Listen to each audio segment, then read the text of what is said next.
Assalamualaikum warahmatullahi wabarakatuh. Salam hormat saya sampaikan untuk Bapak dan Ibu semua, para pensiunan ASN, PNS, PPPK, serta seluruh keluarga besar abdi negara dimanapun berada. Semoga Bapak Ibu selalu diberikan kesehatan, umur yang panjang penuh keberkahan, hati yang tenang, serta rezeki yang dilapangkan oleh Allah Subhanahu wa Ta'ala. Amin ya Rabbal 'Alamin. Bapak Ibu yang saya hormati, sebelum kita masuk ke inti pembahasan, izinkan saya menyampaikan satu hal penting. Topik hari ini bukan sekadar kabar biasa, karena berkaitan langsung dengan hak Bapak Ibu, berkaitan dengan dana yang akan masuk ke rekening, dan berkaitan dengan kebutuhan keluarga menjelang Ramadan, serta Idul Fitri 1447 Hijriah. Banyak yang sudah menunggu kabar ini sejak awal tahun, bahkan mungkin sejak beberapa bulan terakhir, karena setiap mendekati bulan suci, kebutuhan rumah tangga biasanya meningkat, rencana silaturahmi mulai disusun, dan persiapan hari raya mulai dipikirkan. Nah, pembahasan kita hari ini adalah tentang pencairan THR tahun 2026 untuk PNS, PPPK, TNI, Polri, pejabat negara, dan tentu saja untuk pensiunan serta penerima pensiun. Pertanyaan yang paling sering muncul biasanya sama. Kapan tepatnya cair, berapa nominalnya, apakah satu kali gaji penuh, atau ada tambahan tertentu, dan khusus untuk pensiunan, apakah komponen yang diterima sama seperti ASN aktif atau ada perbedaan? Semua pertanyaan itu akan kita bahas dengan runtut, supaya Bapak Ibu mendapatkan gambaran yang jelas, tidak bingung, dan tidak mudah terbawa isu yang simpang siur. Kita mulai dari kabar resminya terlebih dahulu. Pemerintah melalui Kementerian Keuangan pada prinsipnya telah menyampaikan bahwa THR tahun 2026 akan direalisasikan, dan ini menjadi angin segar bagi jutaan aparatur negara termasuk para pensiunan di seluruh Indonesia. Artinya, cakupan penerima tetap luas. Tidak hanya pegawai yang masih aktif bekerja, tetapi juga Bapak Ibu yang sudah purna tugas tetap masuk sebagai penerima karena memang itu adalah hak yang diberikan setiap tahun menjelang hari besar keagamaan. Siapa saja yang termasuk penerima? Secara umum, penerima THR mencakup PNS pusat dan daerah, PPPK, anggota TNI, anggota Polri, pejabat negara, lalu pensiunan dan penerima pensiun. Jadi, bagi Bapak Ibu yang sudah pensiun, posisinya jelas, tetap tercatat dalam kelompok yang berhak menerima selama data pensiun dan rekening penyaluran aktif serta tidak bermasalah. Sekarang kita masuk pada bagian yang sering membuat orang penasaran, yaitu soal anggaran. Pemerintah disebut menyiapkan anggaran yang nilainya besar dan bahkan disebut mengalami kenaikan dibanding tahun sebelumnya. Angka anggaran ini lalu memunculkan banyak tafsir di masyarakat. Ada yang langsung menyimpulkan bahwa kalau anggaran naik berarti THR yang diterima setiap orang pasti naik besar. Padahal, kenaikan anggaran bisa terjadi karena beberapa alasan, tidak selalu berarti tiap individu menerima lebih banyak. Bisa karena jumlah penerima bertambah, bisa karena ada penyesuaian gaji pokok yang memengaruhi hitungan, atau bisa juga karena ada perubahan komponen yang dibayarkan. Jadi kita perlu memahaminya dengan kepala dingin. Anggaran memberi sinyal keseriusan negara menyiapkan THR, tetapi besaran per orang tetap menunggu aturan resmi yang mengatur detailnya. Lalu kapan perkiraan jadwal pencairan? Informasi yang sering beredar menyebut proses pencairan direncanakan mulai pada minggu terakhir Februari 2026, kemudian dana diperkirakan sudah diterima luas sebelum pertengahan Maret 2026. Pola ini sebenarnya sejalan dengan kebiasaan pemerintah yang umumnya mencairkan THR sekitar 2-3 minggu sebelum hari raya agar dana bisa dipakai untuk kebutuhan Ramadan dan persiapan Idul Fitri. Karena itu, rentang akhir Februari sampai pertengahan Maret sering dianggap sebagai waktu yang paling masuk akal. Meski begitu, Bapak Ibu tetap perlu menunggu tanggal pasti yang ditetapkan melalui regulasi resmi, karena jadwal bisa saja berbeda beberapa hari tergantung proses administrasi. Bapak Ibu yang saya hormati, di sini ada bagian yang penting agar tidak terjadi salah paham.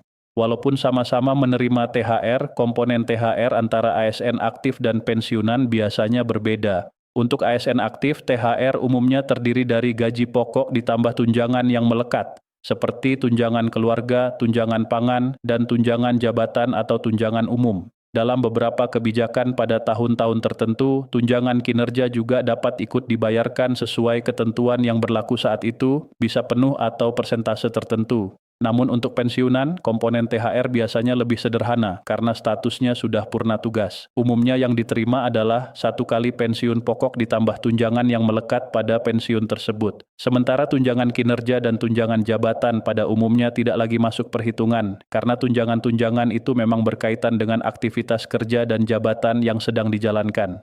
Kalau kita buat gambaran sederhana supaya mudah dipahami, jika pensiun pokok seseorang misalnya berada pada angka tertentu, maka THR pensiun biasanya mengikuti 1 kali pensiun pokok tersebut, ditambah tunjangan keluarga bila ada, dan melekat pada pembayaran pensiun. Maka besaran THR pensiunan bisa berbeda-beda tiap orang, tergantung besaran pensiun masing-masing.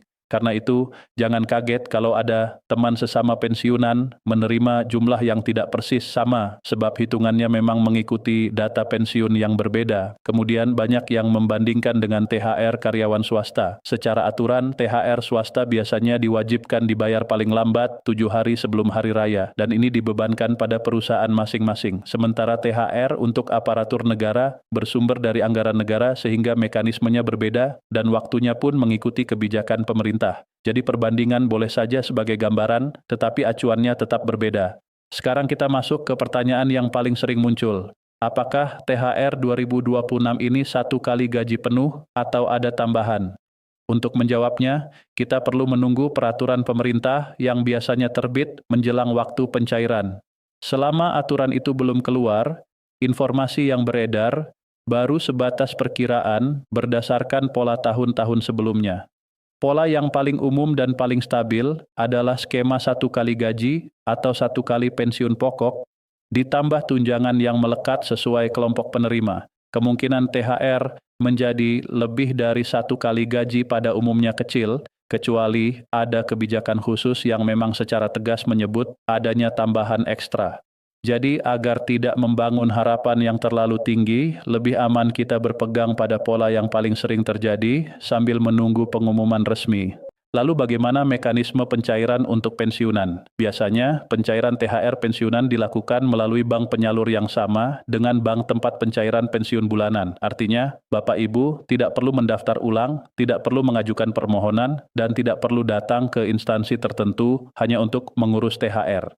Jika data sudah valid dan rekening aktif, dana akan ditransfer otomatis seperti halnya pembayaran pensiun rutin. Yang perlu diperhatikan justru hal-hal praktis. Pastikan rekening masih aktif, tidak dorman, tidak ada kendala administrasi, dan bila ada perubahan data atau masalah rekening, segera hubungi bank penyalur atau pihak yang berwenang agar tidak terjadi keterlambatan saat proses transfer berlangsung. Ada juga pertanyaan soal pajak. Untuk sebagian komponen penghasilan, pajak memang bisa berlaku sesuai ketentuan. Namun dalam beberapa kebijakan, pemerintah dapat menanggung pajak untuk komponen tertentu sehingga penerima tidak terlalu terbebani. Detail seperti ini juga bergantung pada regulasi yang ditetapkan untuk tahun berjalan. Karena itu, kalau nanti sudah ada aturan resmi, di sanalah biasanya dijelaskan apakah pajak ditanggung pemerintah atau ada pemotongan sesuai ketentuan. Bapak Ibu sekalian, ada hal yang tidak kalah penting. Jangan mudah percaya pada pesan berantai yang tidak jelas sumbernya. Menjelang pencairan THR, biasanya muncul kabar simpang siur tentang potongan besar, perubahan mendadak, percepatan ekstrim, bahkan isu pembatalan. Selama tidak ada peraturan pemerintah atau pengumuman resmi dari kanal pemerintah, kabar seperti itu sebaiknya kita saring dulu. Sikap paling aman adalah tenang, fokus pada informasi yang jelas, dan menunggu aturan resmi sebagai pegangan. Di sisi lain, kita juga bisa mengambil makna yang lebih luas. THR bukan bantuan sosial, bukan hadiah, dan bukan hibah. THR adalah hak yang diberikan berdasarkan regulasi setiap tahun. Bagi Bapak Ibu pensiunan, THR sering menjadi momen yang sangat berarti, bukan hanya untuk membantu kebutuhan Ramadan dan Lebaran, tetapi juga untuk menjaga ketenangan keluarga, membantu anak cucu, memperkuat silaturahmi, dan menghadirkan kebahagiaan sederhana di hari raya. Karena itu, saat dana sudah cair nanti, sebaiknya dimanfaatkan dengan bijak. Bapak Ibu bisa mulai membuat rencana sederhana sejak sekarang. Misalnya, bagi dana menjadi beberapa pos. Kebutuhan pokok selama Ramadan, kebutuhan khusus Lebaran, kebutuhan sosial seperti berbagi atau perjalanan silaturahmi, lalu sisihkan sebagian sebagai cadangan setelah Lebaran. Karena kita semua paham, setelah hari raya berlalu, pengeluaran rumah tangga tetap berjalan. Kalau THR habis tanpa perencanaan, biasanya bulan-bulan setelah Lebaran terasa lebih berat. Maka, sedikit perencanaan akan membuat manfaat THR terasa lebih panjang, bukan hanya sesaat. Terakhir, mari kita rangkum inti pembahasan ini secara tenang. Pemerintah pada prinsipnya memastikan THR 2026 akan direalisasikan untuk kelompok penerima yang luas, termasuk pensiunan dan penerima pensiun. Perkiraan jadwal yang banyak dibicarakan berada pada rentang akhir Februari hingga pertengahan Maret 2026, namun tanggal pastinya tetap menunggu regulasi resmi. Komponen THR untuk pensiunan pada umumnya berupa 1 kali pensiun pokok ditambah tunjangan yang melekat, tanpa tunjangan kinerja dan tunjangan jabatan. Pencairan dilakukan otomatis melalui bank penyalur pensiun, sehingga Bapak Ibu tidak perlu pengajuan ulang, cukup memastikan rekening aktif dan data tidak bermasalah. Dan yang paling penting, jangan mudah terpengaruh kabar yang tidak jelas, tetap berpegangan pada sumber resmi. Semoga penjelasan ini memberikan ketenangan, membantu Bapak Ibu merencanakan kebutuhan menjelang Ramadan dan Idul Fitri, serta membuat kita semua lebih siap menghadapi momen yang penuh berkah ini. Terima kasih atas perhatian Bapak Ibu semuanya. Wassalamualaikum warahmatullahi wabarakatuh.